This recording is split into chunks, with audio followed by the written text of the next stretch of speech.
Bom dia, minhas amadas e minhas queridas irmãs, espero que estejam todas bem, aqui é a Suzy. Hoje leremos o dia 210 de 365 dias. Iniciaremos a nossa leitura no segundo livro de Crônicas, capítulo 24, do verso 1 ao capítulo 25, verso 28. Joás tinha 7 anos de idade quando começou a reinar e reinou 40 anos em Jerusalém. A mãe dele se chamava Zíbia e era de Berseba. Joás fez o que era reto aos olhos do Senhor todos os dias do sacerdote Joiada. Joiada lhe deu 2 mulheres e ele gerou filhos e filhas. Depois disso, Joás decidiu restaurar a casa do Senhor. Reuniu os sacerdotes e os levitas e lhes disse: Vão pela cidade de Judá e levante de todo Israel dinheiro para que todos os anos sejam feitos reparos no templo do seu Deus e façam isso depressa. Porém, os levitas não se apressaram. Então o rei mandou chamar o sumo sacerdote Joiada e lhe perguntou: Por que você não exigiu que os levitas trouxessem de Judá e de Jerusalém o imposto que Moisés, servo do Senhor, pôs sobre a congregação de Israel para a tenda do testemunho? Porque a perversa Atalia e os seus filhos tinham arruinado a casa de Deus e usaram todas as coisas consagradas da casa do Senhor no culto aos Balaíns. O rei deu ordem e fizeram um cofre e o puseram do lado de fora, junto ao portão da casa do Senhor. Publicou-se em Judá e em Jerusalém que trouxessem ao Senhor o imposto que Moisés, seu servo de Deus, havia colocado sobre Israel no deserto. Então todos os chefes e todo o povo se alegraram, trouxeram o imposto e o lançaram no cofre até ficar cheio. Quando o cofre era levado pelos levitas a uma comissão real, vendo-se que havia muito dinheiro, o escrivão do rei e o comissário do sumo sacerdote esvaziavam o cofre e o levavam de novo ao seu lugar. Assim faziam dia após dia e juntaram dinheiro em abundância. O rei e Joiada entregavam esse dinheiro aos que dirigiam a obra e tinham o seu encargo à casa do Senhor, que contrataram pedreiros e carpinteiros para restaurarem a casa do Senhor e também os que trabalhavam em ferro e em bronze para repararem a casa do Senhor. Os que estavam encarregados da obra trabalhavam e a reparação tinha bom êxito com eles. Restauraram a casa de Deus no seu próprio estado e a consolidaram. Quando acabaram a obra, trouxeram ao rei e à joiada o resto do dinheiro, do que se fizeram utensílios para a casa do Senhor, objetos para o culto e para os holocaustos, taças e outros objetos de ouro e de prata, e continuamente ofereceram holocaustos na casa do Senhor todos os dias de Joiada. Joiada morreu após uma longa velhice. Tinha 130 anos de idade quando morreu. Sepultaram-no na cidade de Davi com os reis, porque ele tinha feito bem em Israel e servido a Deus e ao seu templo. Depois da morte de Joiada, os chefes de Judá foram e se prostraram diante do rei, e o rei os ouviu. Então abandonaram a casa do Senhor, Deus de seus pais, e serviram os postes da deusa Aserá e aos ídolos. E por esta sua culpa veio grande ira sobre Judá e Jerusalém. Mas o Senhor lhes enviou profetas para os reconduzir a si. Estes profetas testemunharam contra eles, mas eles não quiseram ouvir. Então o Espírito de Deus se apoderou de Zacarias, filho do sacerdote Joiada. Ele ficou em pé diante do povo e lhes disse: Assim diz Deus, por que vocês estão transgredindo os mandamentos do Senhor? Vocês não vão prosperar. Por terem abandonado o Senhor, também ele os abandonará. Conspiraram contra ele e o apedrejaram por ordem do rei no pátio da casa do Senhor. Assim o rei Joás não se lembrou de como Joiada, pai de Zacarias, tinha sido bondoso com ele e acabou matando o filho dele. Ao morrer, Zacarias disse: O Senhor verá isso e retribuirá. Antes de se findar o ano, o exército dos sírios atacou Joás, invadiram Judá e Jerusalém, mataram todos os chefes do povo e levaram os despojos ao rei de Damasco. Embora o exército dos sírios não fosse grande, o Senhor permitiu que eles vencessem um exército que era muito maior, porque eles tinham abandonado o Senhor, Deus de seus pais. Assim, os sírios executaram o juízo de Deus contra Joás. Quando os sírios foram embora, deixando Joás gravemente ferido, Os servos de Joás conspiraram contra ele por causa do sangue do filho do sacerdote Joiada e o mataram em sua cama. Ele foi sepultado na cidade de Davi, mas não nos túmulos dos reis. Os que conspiraram contra Joás foram Zabade, filho de Simeate, a Amonita, e Jeozabade, filho de Sirite, a Moabita.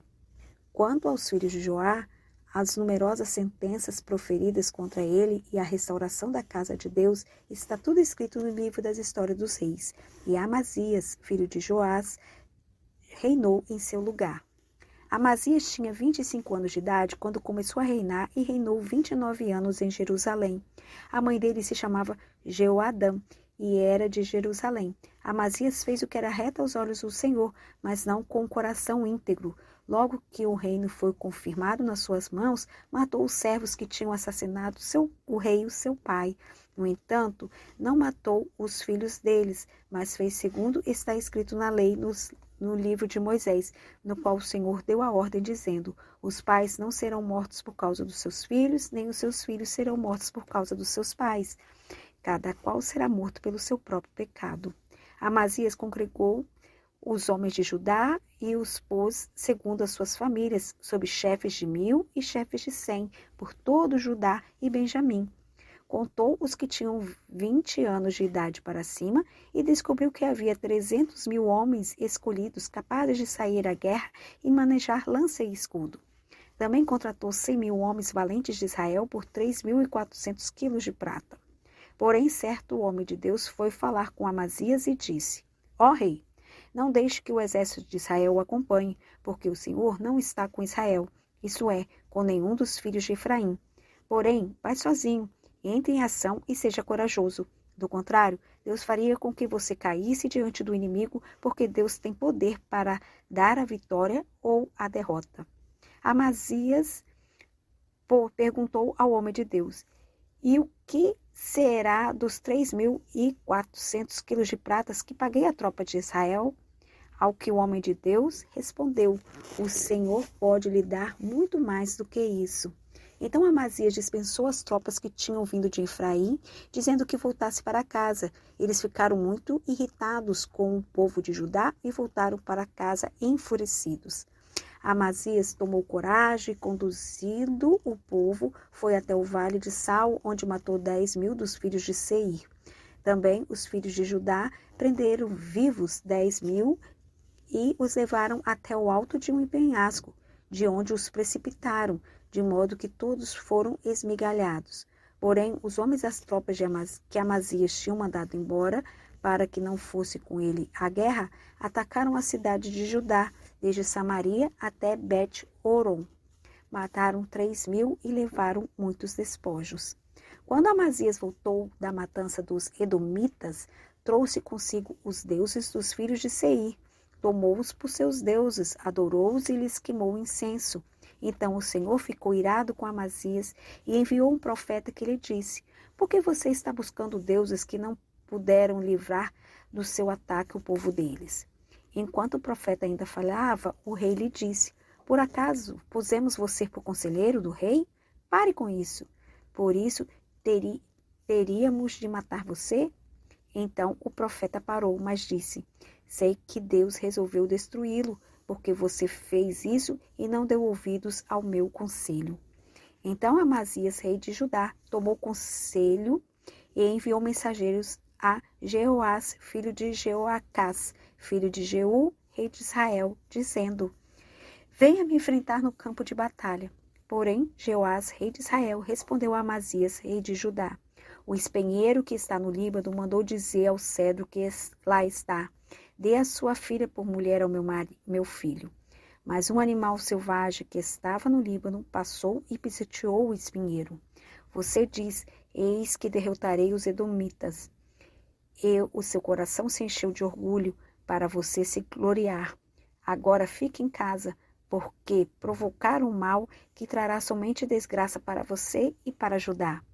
Mas Amazias não quis atendê-lo, porque isso vinha de Deus para entregá-los nas mãos dos inimigos, porque buscaram os deuses dos edomitas. Então Jeoás, rei de Israel, avançou contra Amazias, rei de Judá, e eles se enfrentaram em Bet-Semes, que está em Judá. Judá foi derrotado por Israel e os soldados tiveram de fugir para suas casas. Jeoás, rei de Israel, prendeu Amazias, rei de Judá, filho de Joás, filho de Jeoacás, em Bet-Semes. Levou-o a Jerusalém, onde derrubou uma parte da muralha da cidade, desde o portão de Efraim até o portão da esquina, numa extensão de mais ou menos 200 metros. Pegou todo o ouro e a prata e todos os utensílios que haviam na casa de Deus com Obed-edom, e os tesouros do palácio real, bem como alguns reféns, e voltou para Samaria. Amazias, filho de Joás, rei de Judá, viveu 15 anos depois da morte de Jeoás, filho de Jeoacás, rei de Israel. Quanto aos demais atos de Amazias, tanto os primeiros como os últimos, não está escrito no livro das histórias dos reis de Judá e de Israel? Depois que Amazias deixou de seguir o Senhor, conspiraram contra ele em Jerusalém, e ele fugiu para Laques. Porém, enviaram homens atrás dele até Laques e o mataram. Trouxeram-no sobre os cavalos e o sepultaram junto aos seus pais na cidade de Davi. Agora leremos o livro de Romanos, capítulo 12, do verso 1 ao 21. Portanto, irmão, pelas misericórdias de Deus, peço que ofereça o seu corpo como sacrifício vivo, santo e agradável a Deus. Este é o culto racional de vocês. E não vivam conforme os padrões deste mundo, mas deixem que Deus os transforme pela renovação da mente, para que possam experimentar qual é a boa, agradável e a perfeita vontade de Deus. Porque pela graça que me foi dada, digo a cada um de vocês que nem pense de si mesmo além do que convém. Pelo contrário, pense com moderação, segundo a medida da fé que Deus repartiu a cada um. Porque assim como num só corpo temos muitos membros, mas nem todos os membros têm a mesma função, assim também nós, embora sejamos muitos, somos um só corpo em Cristo e membros um dos outros. Temos, porém, diferentes dons, segundo a graça que nos foi dada. Se é de profecia, seja segundo a proporção da fé. Se é de ministério, dediquemo-nos ao ministério. O que ensina, dedique-se ao ensino, e o que exorta, faça-o com dedicação, e o que contribui, com generosidade, o que preside, com zelo, quem exerce misericórdia, com alegria. O amor seja sem hipocrisia. Odeiem o mal e apegue-se ao bem. Amem uns aos outros com amor fraternal. Quanto à honra, deem sempre preferência aos outros. Quanto ao zelo, não sejam preguiçosos, sejam fervorosos de espírito, servindo o Senhor. Alegre-se na esperança, sejam pacientes na tribulação e perseverem na oração. Ajudem a suprir as necessidades dos santos, pratiquem a hospitalidade. Abençoe aqueles que perseguem vocês, abençoem e não amaldiçoem. Alegre-se com que se alegrem e chorem com que choram. Tenham o mesmo modo de pensar de uns para com os outros. Em vez de serem orgulhosos, sejam solidários com os humildes. Não sejam sábios aos seus próprios olhos. Não paguem a ninguém mal por mal. Procurem fazer o bem diante de todos. Se possível, no que depender de vocês, vivam em paz com todas as pessoas. Meus amados, não façam justiça com as próprias mãos, mas dê lugar à ira de Deus, pois está escrito: a mim pertence a vingança, eu é a que retribuirei, diz o Senhor. Façam o contrário. Se o teu inimigo tiver fome, dê-lhe de comer. Se tiver sede, dê-lhe de beber. Porque fazendo isso, você amontoará brasas vivas sobre a cabeça dele. Não se deixe vencer pelo mal, mas vença o mal com o bem. Agora leremos Salmos 22, do verso 19 ao 31. Tu, porém, Senhor, não te afastes de mim. Força minha, apressa-te em me socorrer. Livra minha alma da espada e das presas do cão à minha vida. Salva-me da boca do leão e dos chifres dos búfalos. Sim, tu me respondes. Aos meus irmãos declarei o teu nome. No meio da congregação eu te louvarei. Louvem o Senhor, vocês que o temem. Glorifiquem-no todos vocês, descendência de Jacó. Temam-no todos vocês, posteridade de Israel. Porque não desprezou nem detestou a dor do aflito, nem ocultou dele o seu rosto, mas o ouviu quando lhe gritou por socorro. De ti vem o meu louvor na grande congregação, cumprirei os meus votos na presença dos que o temem. Os sofredores hão de comer e afastar-se, louvarão o Senhor aqueles que o buscam. que o coração de vocês viva para sempre. Os confins da terra se lembrarão do Senhor e a ele se converterão. Diante dele se prostrarão todas as famílias das nações. Pois o Senhor é o reino, é ele quem governa as nações. Todos os ricos da terra hão de comer e adorar, e todos os que descem ao pó se prostrarão diante dele, até aquele que não pode preservar a própria vida. A posteridade o servirá, e se falará do Senhor à geração vindoura. Virão e anunciarão a justiça dele. Ao povo que hão de nascer, contarão que foi ele quem o fez. Para finalizar, leremos Provérbios, capítulo 20, versos de 8 ao 10.